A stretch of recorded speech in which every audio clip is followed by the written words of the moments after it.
12/1/2024 అంటే జనవరిలో ప్రభుత్వం వచ్చిన మరుసటి నెల నుంచే ఇగో ఈ ప్రాంతంలో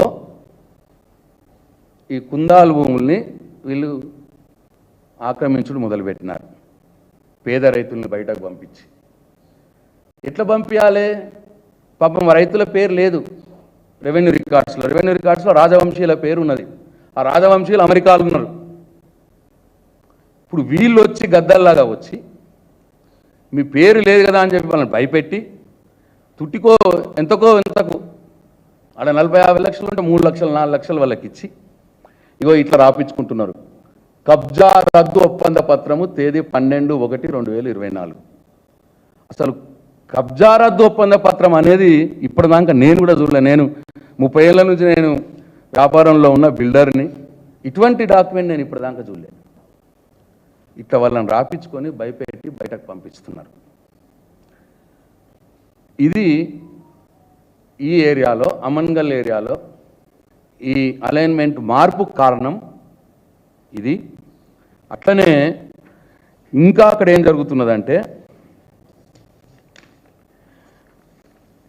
అక్కడ ఖానాపూర్ అనే ఒక గ్రామం ఉంది. ఆ గ్రామం కూడా ఇప్పుడు మార్పు అయింది అన్నట్టు. మూలు ఎక్కడో దూరం ఉండే ఇప్పుడు ఖానాపూర్ ఊరు దగ్గర నుంచి పోతా ఉంది. ఖానాపూర్ ఊరు ఒక కాంగ్రెస్ పార్టీ ఎమ్మెల్యే గారు ఊరు. ఆయనకు అక్కడ ఆయన సొంతంగా కొనుక్కున్న ల్యాండ్ ఉండొచ్చు, లేదు ఇప్పుడు ఈ జనవరి నుంచి ఈ 7-8 నెలల కాలంలో కొన్నవి ఉండొచ్చు. ఎందుకంటే మొదలేది ప్రిపేర్ చేసుకున్నారు, వీళ్ళు ప్లాన్ చేసుకున్నారు ఈ అలైన్మెంట్ ఇట్లా మార్చుకుందామని. అట్లనే ఇంకా అక్కడ ఇప్పుడు అలైన్మెంట్ మారినందువల్ల మాడుగుల అనే గ్రామం నల్ల చెరువు దగ్గర నుంచి పోతా ఉన్నారు. ఈ మాడుగుల అనే గ్రామం కూడా ఎవరిదో మనందరికి తెలుసు. ముఖ్యమంత్రి గారి బంధువులకు సంబంధించిన గ్రామం అది. మరి అక్కడేం జరుగుతున్నది? ఇవన్నీ అనుమానాలు, ప్రజలకు వస్తున్నటువంటి అనుమానాలు. అలైన్మెంట్ మార్చి కాంగ్రెస్ పార్టీ ఎమ్మెల్యే గారు ఊరి దగ్గర నుంచి ఎందుకు పోతున్నది? ముఖ్యమంత్రి గారి బంధువుల ఊరైనటువంటి మాడుగుల నుంచి ఎందుకు పోతున్నది? ఇన్ని రోజులు లేనిది ఈ పాపం ఈ కుందారం భూములు ఇప్పుడే ఈ కబ్జా రద్దు ఒప్పంద పత్రాలు ఎందుకు అవుతున్నాయి? ఇవన్నీ కూడా ప్రజలకు వస్తున్నటువంటి అనుమానాలు. తప్పకుండా దీన్ని ఈ ప్రభుత్వం ముఖ్యమంత్రి గారు ప్రజలకు వస్తున్న అనుమానాలను తీర్చవలసిన బాధ్యత ఉన్నది. అట్లనే ఇంకో దగ్గర ఇదేమో ఈ రోడ్డు సాగర్ రోడ్డు శ్రీశైలం రోడ్లో ఇట్లా, తర్వాత ఇంకొక రోడ్డు ఉంది చేవెళ్ళ రోడ్డు. ఆ చేవెళ్ళ రోడ్డు మీద కూడా ఇంతకు ముందేమో అంగడి చిట్టంపల్లి గేట్ దగ్గర ఉండేది. ఇక్కడ ఈ అంగడి చిట్టంపల్లి గేట్ దగ్గర నుంచి ముందు పోయేది ఆల్రెడీ ఎన్హెచ్ఏ వాళ్ళు కన్ఫర్మ్ చేసింది.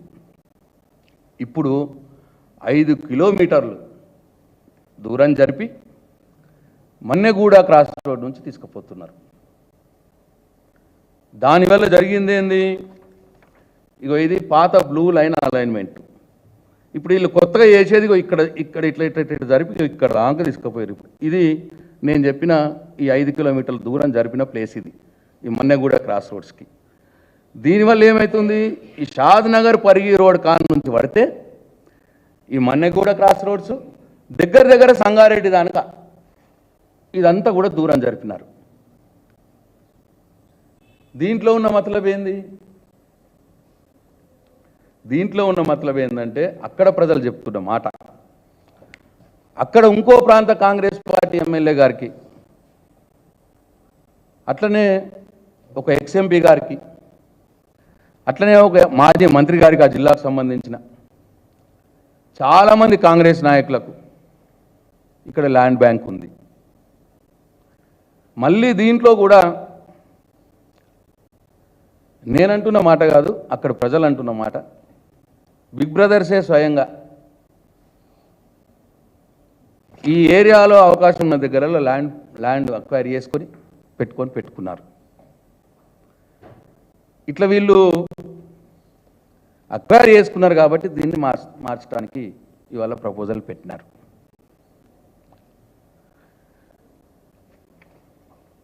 అయితే ఇప్పుడు ఇది 180 కిలోమీటర్ల రోడ్డు.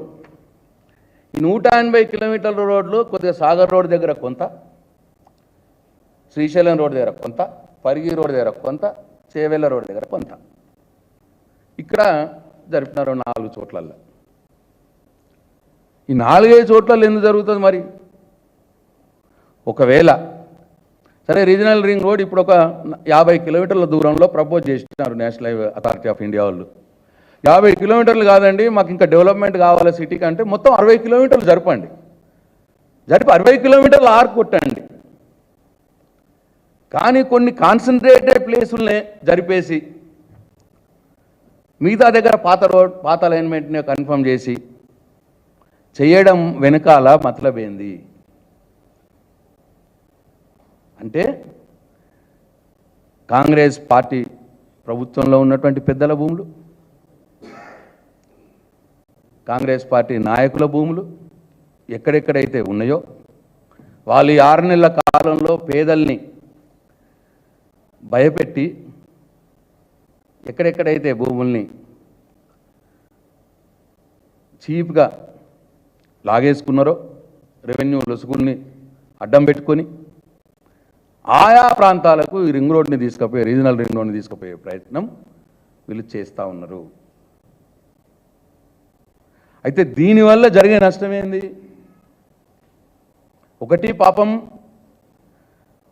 ముందు అలైన్మెంట్ కాకుండా ఇప్పుడు కొత్త అలైన్మెంట్ పోతే, ఇప్పుడు ఇక్కడ ఇంకో విషయం చెప్పాలి. దక్షిణ భాగంలో కూడా ముందు అలైన్మెంట్ ఏదైతే వాళ్ళు కన్ఫర్మ్ చేస్తున్నారో దానివల్ల ఏ గొడవలు జరగలేదు. ఎక్కడ కూడా గొడవలు జరగలేదు. దాన్ని కూడా అప్పుడే పబ్లిషైడ్ చేసినారు. ఎక్కడ కూడా ఏం ప్రాబ్లం లేకుండే. కానీ ఇప్పుడు ఈ మార్పులతోటి గొడవలు జరుగుతున్నాయి.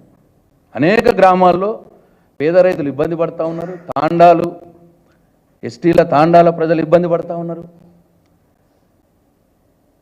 వాళ్ళు చెప్తా ఉన్నారు, వార్తలు వస్తూ ఉన్నాయి, సోషల్ మీడియాలో వస్తూ ఉన్నాయి. ఇవాళ వీళ్ళందరినీ ఇబ్బంది పెట్టి వాళ్ళ భూములకు ధర రావాలని ఇవాళ ఈ ప్రయత్నం చేస్తూ ఉన్నారు. దీనివల్ల ఇంకో నష్టం కూడా ఏంటంటే, వీళ్ళకి తెలుసు ఇది national highway authority of India వారి ప్రాజెక్టు రీజనల్ రింగ్ రోడ్, వారే అలైన్మెంట్ ఫైనల్ చేస్తారు.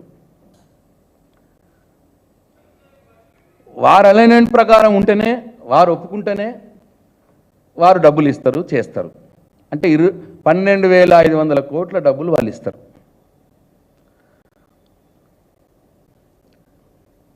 కానీ వీళ్ళు మారుస్తూ పోతే వాళ్ళు డబ్బులు ఇయ్యరు అని తెలుసు. వాళ్ళు ప్రాజెక్టు టేకప్ చేయకపోవచ్చు కూడా. ఒకవేళ వాళ్ళ